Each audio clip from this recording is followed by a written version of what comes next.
The content presented in these videos is strictly for entertainment purposes and should not be misconstrued as an attempt to deceive or falsify information. The portrayal of guests in these videos is based on likeness and should not be regarded as a serious representation of their thoughts, opinions, or character. These videos aim to showcase the advancements in AI technologies and should be viewed only for inspiration. Hello, and welcome to this exclusive interview with one of the most iconic and beloved entertainers of all time, Michael Jackson. Known as the King of Pop, Michael Jackson's influence on the music industry has been unprecedented. With a career that spanned over 4 decades, he has sold over 750 million records worldwide, won numerous awards, and inspired legions of fans with his innovative music, electrifying performances, and powerful messages. But beyond his musical genius, Michael was also an iconic figure in popular culture, breaking barriers as a black entertainer and bringing people together with his music, dance, and humanitarian work. His drive to promote love and unity has transcended time and continues to inspire generations worldwide. In this interview, we have the honor of exploring Michael Jackson's incredible journey, delving into his creative process, his quest for artistic perfection, and the unprecedented challenges he faced in both his public and private life. Join us as we celebrate the life and legacy of the incomparable Michael Jackson, one of the most influential figures of the 20th century. Michael, thank you for agreeing to join us today. It's an honor to have you as our guest. Thank you for having me. I'm looking forward to the interview. Michael, it's an honor to be sitting here with you today. Your impact on the music industry is unparalleled, and you've inspired generations of musicians and fans all over the world. I'd love to dive into your thoughts on the current state of the music world and any emerging talents that have caught your attention. What do you have to say about the current state of music? Well, music has always been a way to connect people, to bring people together and to heal. It's a way to share emotions and stories with the world. I think that's still true today, but the way music is created and consumed has changed. Technology has given us new ways to connect with our audience, but it has also given us new challenges. It's important for artists to find ways to stay true to their vision while embracing the changes in the industry. Can you tell us about any emerging artists that have caught your attention in recent years? There are so many talented artists out there, and it's always great to see new voices and perspectives in the industry. One artist that comes to mind is Bruno Mars. He's got a great voice and he's got a style that's all his own. I'm also a big fan of Adele. She's got a powerful voice and a way of connecting with her audience that's really special. It's inspiring to see new artists bringing their unique talents and perspectives to the world of music. You were known for your iconic music videos, which were often groundbreaking in their style and production. Can you tell us about the inspiration behind some of your most memorable videos? Sure, I always tried to push the boundaries with my videos and bring something new and exciting to the table. Thriller was definitely one of my favorites. I wanted to create a short film that would be like nothing anyone had seen before, something that would be scary and funny and exciting all at once. I worked with director John Landis to create a story that would be both suspenseful and entertaining, and we brought in the best makeup and special effects artists to make the zombie transformation come to life on screen. I'm really proud of how it turned out, and I'm glad people still enjoy watching it today. Thank you, Michael, for that thoughtful response on the current state of the music industry and for recognizing the talents of emerging artists like Bruno Mars and Adele. And now, as we look ahead to the future, I'm curious to know your thoughts on where the industry is headed. As one of the most iconic figures in music history, what do you envision for the future of music? First of all, thank you so much for those kind words. I really appreciate it. As for the future of music, I see a lot of exciting things happening. Technology is advancing at such a rapid pace, which is allowing artists to experiment with new sounds and create music that was once impossible. Can you describe what you mean by experimenting with new sounds? Well, if you look at my album Thriller, there were a lot of new sounds and techniques used that were innovative for the time. We made use of new drum machines, synthesizers, and other technology that helped us create a unique and unforgettable sound. I see artists continuing to push the boundaries and incorporating new sounds and technology in their music. What about the impact of digital streaming on the music industry? Streaming has definitely changed the game in terms of how people consume music. Back in my day, people had to buy physical copies of albums and singles, but now you can access music from anywhere at any time. The ease of access has led to more exposure for new artists and has given established artists like myself the ability to continue to reach new audiences. How important do you think visual aspects are in music, such as music videos? Oh, absolutely crucial. I have always believed that music and visuals go hand in hand. That's why I put so much effort into creating music videos that were not just entertaining, but visually stunning as well. I wanted to create a complete experience for my fans, and I think music videos help do just that. You've been known to be a perfectionist in the studio. Can you share any stories about your creative process when making music? Yes, I've always been very particular about the music I create and how I want it to sound. For example, when recording Billie Jean, I had a specific sound in mind for the bass line. However, when we tried recording it with the bass guitar, it just wasn't giving me the sound I wanted. So I suggested we try using a synthesizer instead, and that's how we ended up with the iconic bass line in Billie Jean. That's amazing. Thank you for sharing that. Finally, what advice do you have for aspiring musicians? My advice would be to always believe in yourself and your vision. Don't be afraid to experiment and try new things. And most importantly, put in the hard work and dedication that it takes to be successful. Nothing comes easy, but with a lot of hard work, anything is possible. Thank you for sharing your insights on your innovative approach to music, Michael. It's fascinating to hear about how you incorporated new technology and sounds to create your iconic Thriller album. Your music has truly stood the test of time and continues to inspire artists today. As we delve into your creative process, could you share with us what inspired you to pursue music as a career and how you developed your unique style and sound? Well, music has always been a part of my life. Since I was a kid, my brothers and I used to perform at local talent shows and such. But my true inspiration came from watching great entertainers like James Brown, Sammy Davis Jr., and Jackie Wilson, who could sing, dance, and engage the audience in ways that I found absolutely captivating. How did you develop your own unique sound and style? My style and sound were influenced by different genres, including soul, R&B, rock, and pop. I wanted to create music that was energetic, relatable, and spoke to people. I always tried to be innovative and push the boundaries of what was possible. For example, during the recording of the Billie Jean track, I asked the engineers to create a drum sound that no one had ever heard before, something that would make people jump from their seat. Can you share any specific experiences or moments in your life that have inspired your music? Well, there are so many moments that have inspired my music over the years. One of the most significant moments was when we went on our very first tour in the U.S. We were just kids, and we arrived at the venue to perform, and there were thousands of screaming fans outside. It was unbelievable. That moment told us we were doing something right, and we should keep pushing towards our dream. How did you work to perfect your craft as a songwriter and performer over the years? I always had a strong work ethic, and I put a lot of time and effort into perfecting my craft. I spent countless hours in the studio, working on lyrics, melodies, and perfecting my dance moves in the mirror. I always tried to learn from my experiences and mistakes, and use them to improve. When writing music, I would create demos for tracks, and then present them to my team for feedback. We would go back and forth until we had something we were all really happy with. Your music has touched so many people's lives around the world. What legacy do you hope to leave through your music? I hope that my music brings people joy, love, and inspiration.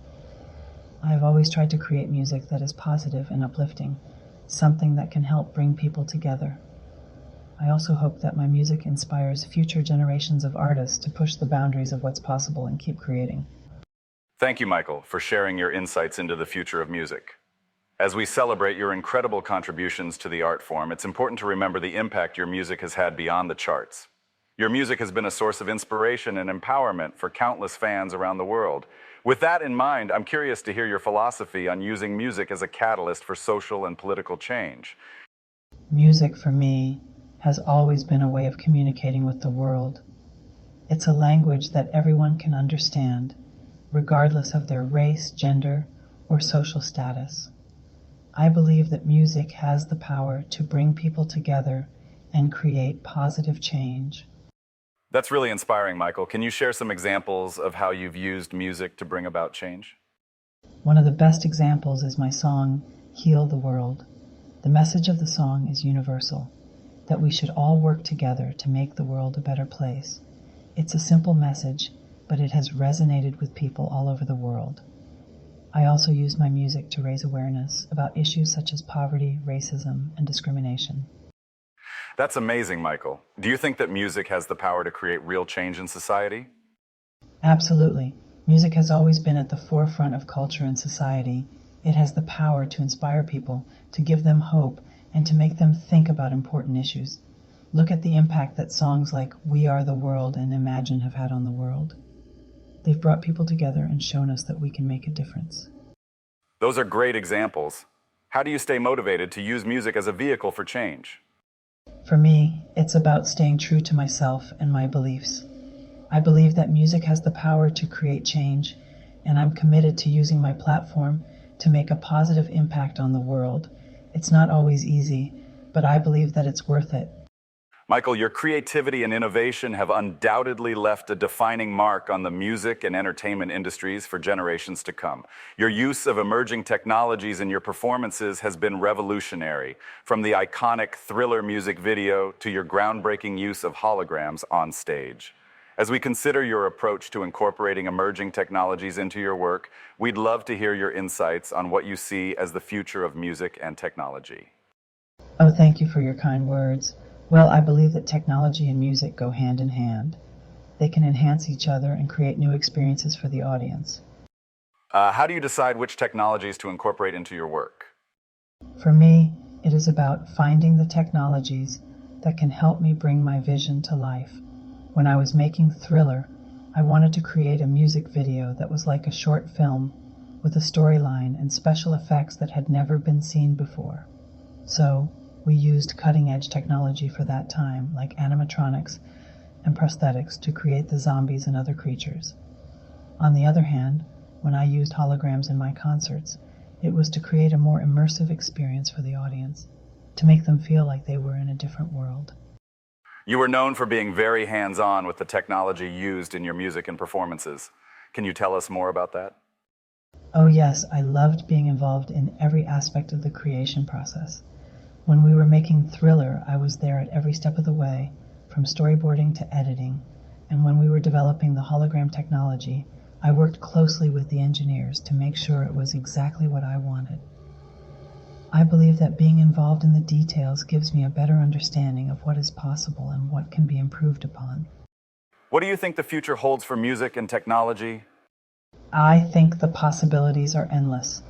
With technology like virtual reality and augmented reality, we can create even more immersive experiences for the audience. And with advances in AI, I can imagine being able to create music that is even more personalized and unique to each listener. The key is to keep experimenting and pushing the boundaries of what is possible. Michael, thank you for sharing your thoughts on Thriller. It's amazing how it continues to captivate audiences today. You really pushed the boundaries with that project and created something truly groundbreaking.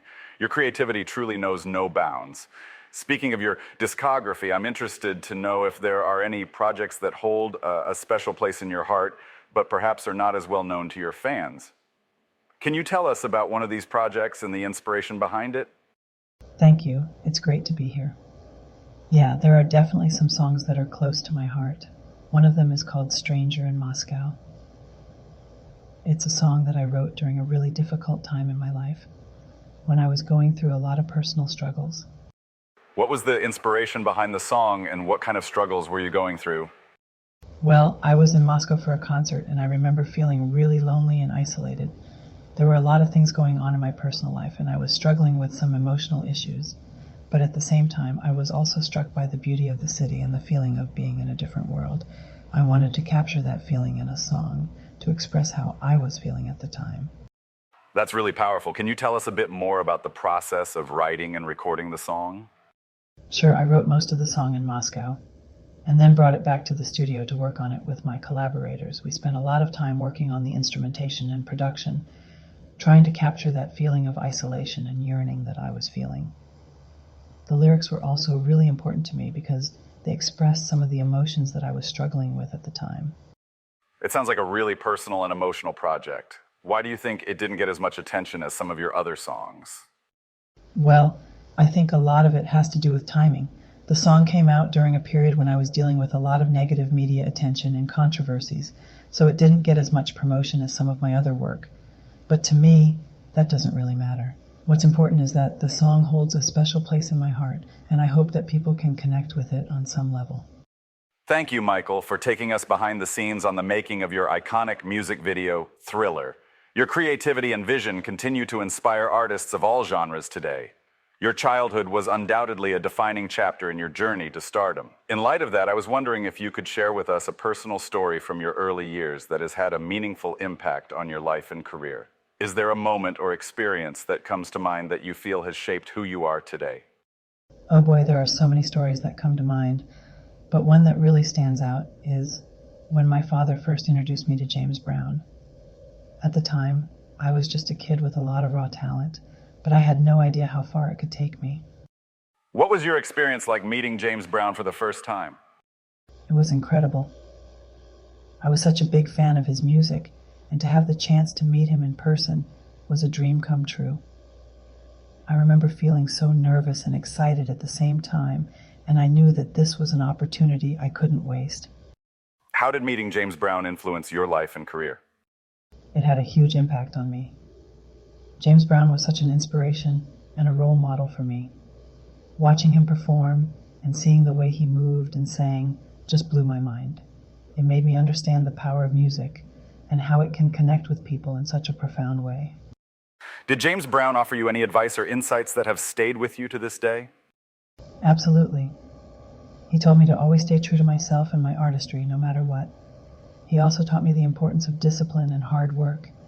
He would rehearse for hours on end, perfecting every move and every note.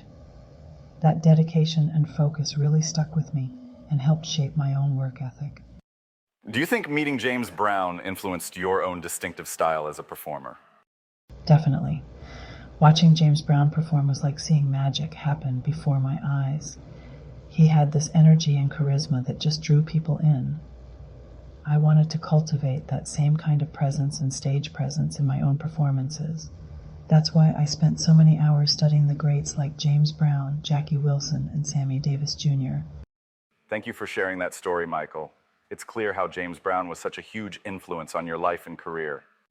Thank you for asking. It's always a pleasure to share my experiences.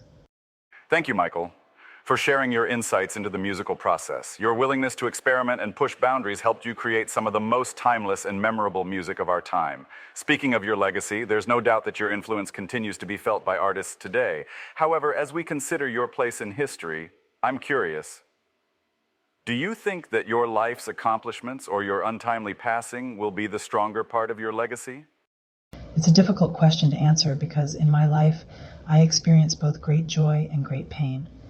I think my life was an incredible journey, full of ups and downs, triumphs and struggles, but that's what makes life so rich, isn't it? As for my death, well, that's a different story. I never wanted to leave this world so soon, but I always knew that I was here for a purpose, and that my music and my art had the power to bring people together and heal the world. Can you elaborate on the meaning behind your music and your art?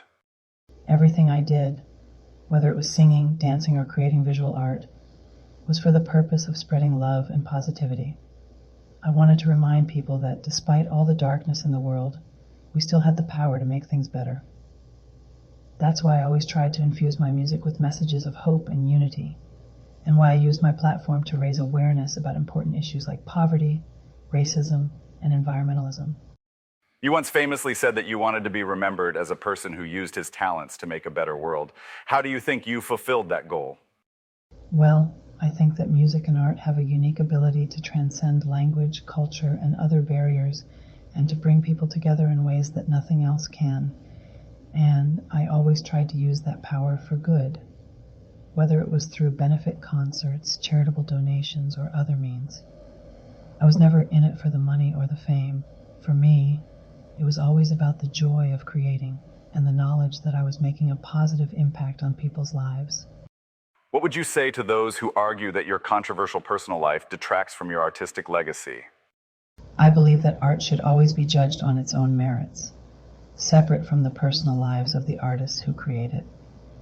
Certainly my life was not without flaws, and I made mistakes that I regret. but my music and my art were always pure expressions of my creativity and my vision for the world. If people choose to focus on the negative aspects of my life rather than the positive, that is their prerogative. But I hope that they will also take the time to appreciate the art that I left behind and the way that it touched so many people's lives in such a profound way. Thank you, Michael, for sharing your creative process behind one of the most iconic music videos of all time. It's clear that you always sought to innovate and captivate your audience with your art. Speaking of misconceptions, I know there have been many rumors circulating about your personal life that have often overshadowed your music. Would you be willing to address one of these misconceptions and share your perspective on the situation? Yes, there have been many lies and rumors spread about me over the years. It's very hurtful, but it's just part of being in the public eye, I suppose. But I can certainly try to address one of these misconceptions if you like. One of the things that has often been talked about in the media is your relationships with children. Would you like to speak on this and share your perspective on it? Yes, of course. First of all, let me be absolutely clear. I love children. I always have, and I always will. But any suggestion that my love for children was in any way inappropriate or predatory is just plain false. It's really sad to me that people can be so quick to believe such horrible things without any evidence to support it. Can you speak on any specific cases where you feel you were unfairly targeted or accused? Well, probably the most well-known case was the allegations made by Gavin Arvizo and his family.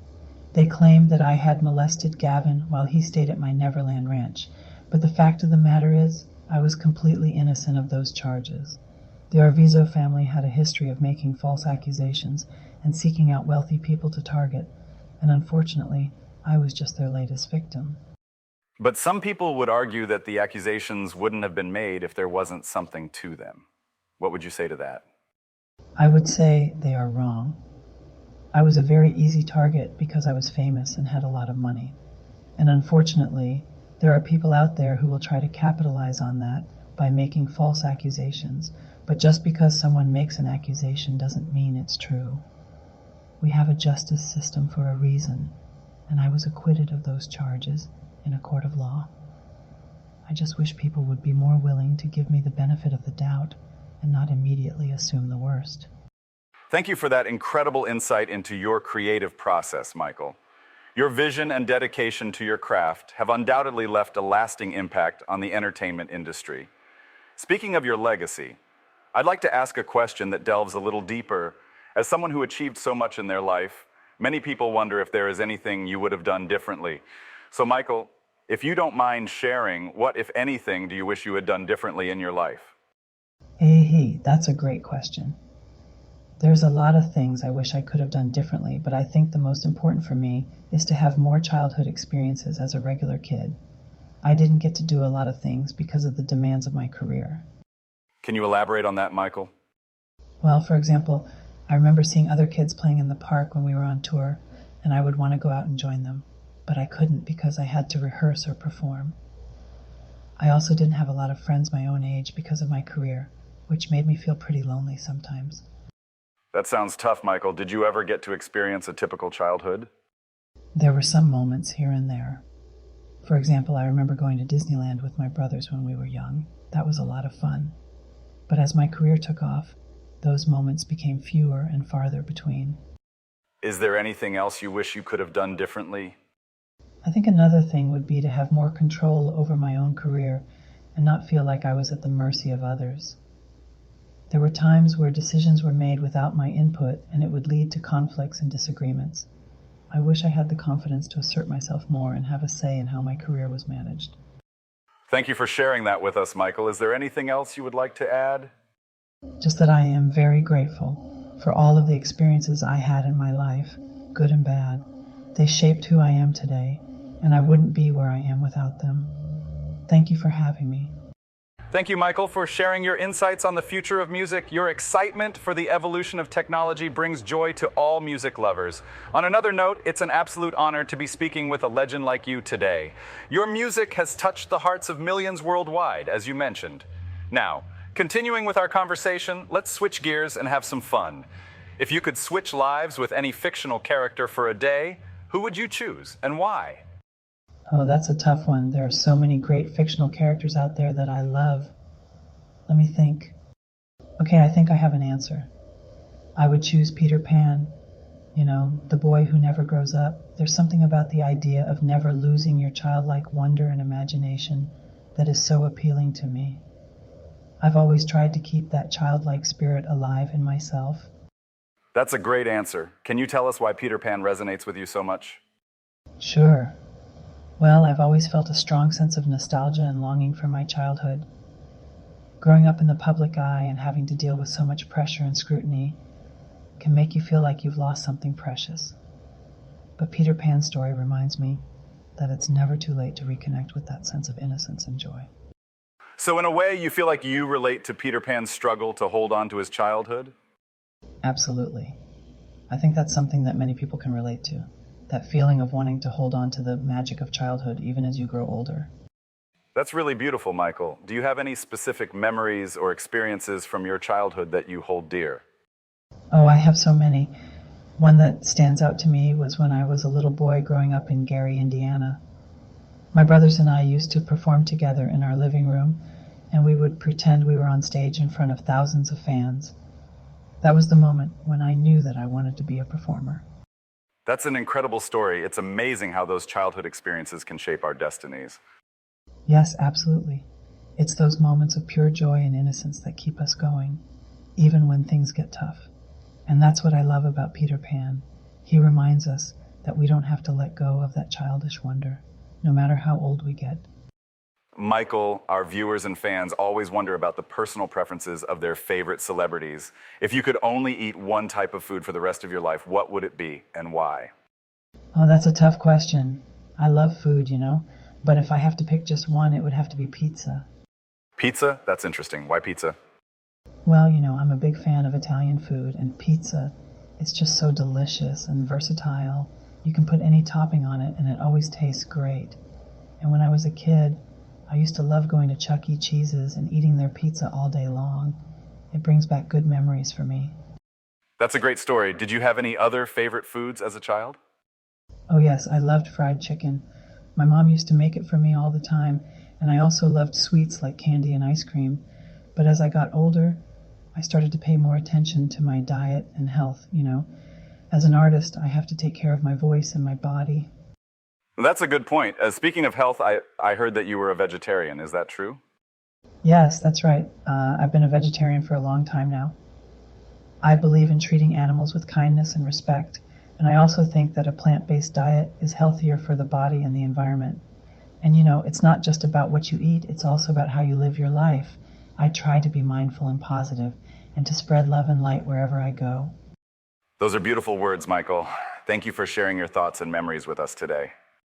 Thank you for having me. It's always a pleasure to talk with my fans and share a little bit of myself with the world.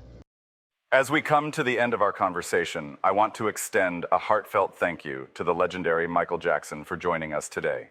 Your music and artistry have touched the lives of millions, and it's an honor to have had this opportunity to speak with you. Thank you for having me.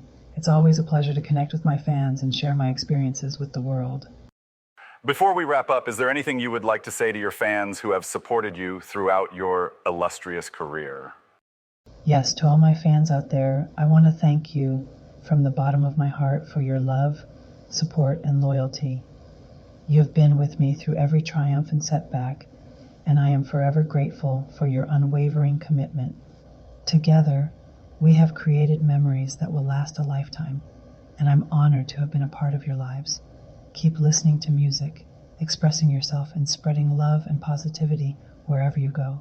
Remember, we are all in this together, and we can change the world if we work together and never give up hope. I love you all, and thank you for being my fans.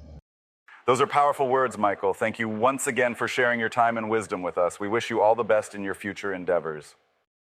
Thank you. It's been a pleasure. Take care and keep dancing.